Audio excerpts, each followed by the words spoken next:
सुतली जेकरे तू सुधरी वए न तो मुझो नालो मटाए कुत्ते ते रख जाए रख शर्त कुत्तो नर हुजे या मादी उन ते तुंहिंजो नालो रखाया।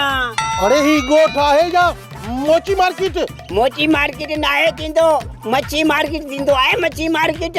हाँ अगे ये हुयो पर हाणे ना है छो तो मच्छी महांगी थी वई आ मोचड़ा सस्ता थी विया आहिनि हाणे आवाम के मच्छी बदिरां हू था मिलने। साहब हिन कानून के डिस्टर्ब कयो आ हुक्म करे त इनके लकब कया हिन असांजी रांद पिटाई आहे। साहब मां सचू खणी चा खबरदार होशियार बार बार हर बार अरे लाकब कयो हवाली खे चेंबू जे घर जा थाव चोरी कया छा तुझी चोरी थी वई आहे? हाँ सुतली मुझी चोरी थी वई आहे हवाली मुझे घर में घिरी करे रोक रकम ए खोड़ सारो सामान अरे बाथरूम वारा बदलो भी खड़ी वियो।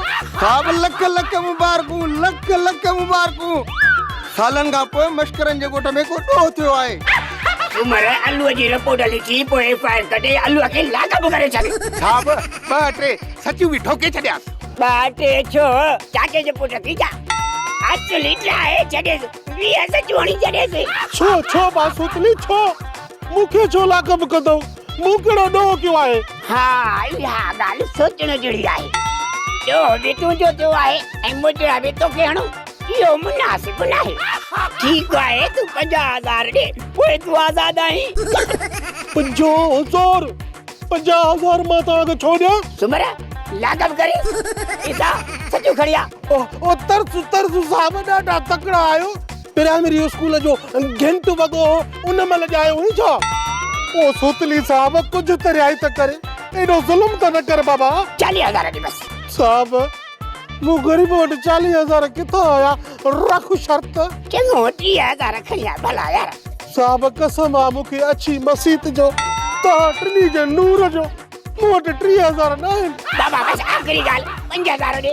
सुतली साहब 1000 रुपयो ॾींदो साईं रख शर्त। वो भी दे 1000 रुपयो।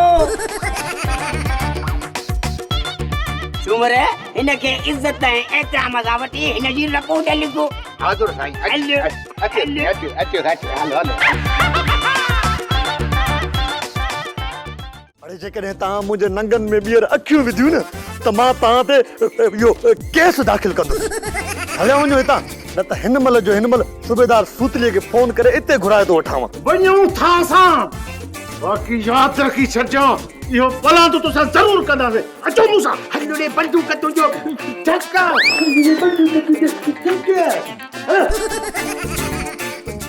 सोप सीरियल मश्करनि जो ॻोठ सीज़न 2 जा तमामु एपिसोड्स ॾिसो हाणे HD क्वालिटीअ में। विज़िट करियो असांजो YouTube channel Sindh TV HD drama.